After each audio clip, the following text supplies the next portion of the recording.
Cerita horor KKN di Desa Tua Semarang, bertemu orang zaman Majapahit yang masih hidup. Saat menjalani KKN di sebuah desa terpencil di wilayah Semarang, aku dan 7 teman ditempatkan di sebuah rumah tua peninggalan zaman kolonial.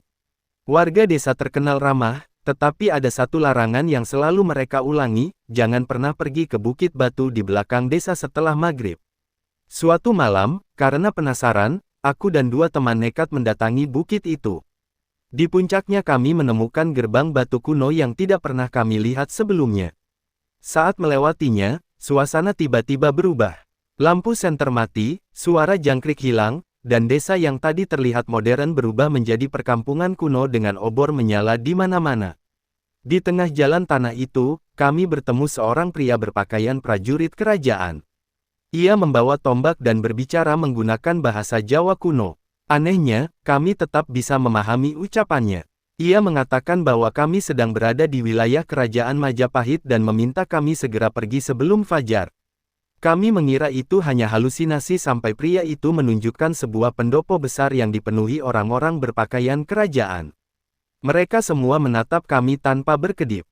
Saat itulah kami sadar ada sesuatu yang tidak beres. Pria itu kemudian memberikan sebuah koin emas tua dan berkata, "Jika matahari terbit sebelum kalian kembali, kalian akan menjadi bagian dari dunia ini selamanya." Kami berlari sekuat tenaga menuju gerbang batu. Sesaat sebelum fajar, kami berhasil kembali ke bukit. Ketika melihat ke belakang, gerbang dan seluruh perkampungan itu telah menghilang.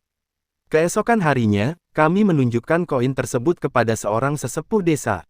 Wajahnya langsung pucat. Menurutnya, koin itu adalah mata uang era Majapahit yang sudah ratusan tahun tidak pernah ditemukan di daerah itu. Sejak hari itu, setiap malam Jumat Kliwon, aku sering bermimpi bertemu prajurit yang sama.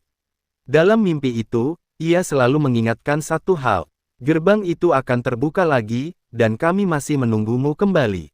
Cerita KKN horor dengan nuansa kerajaan kuno seperti ini terinspirasi dari banyak kisah mistis KKN yang populer di Indonesia, termasuk fenomena cerita KKN yang viral dan pengalaman supranatural mahasiswa saat KKN. Deskripsi YouTube, pengalaman KKN yang awalnya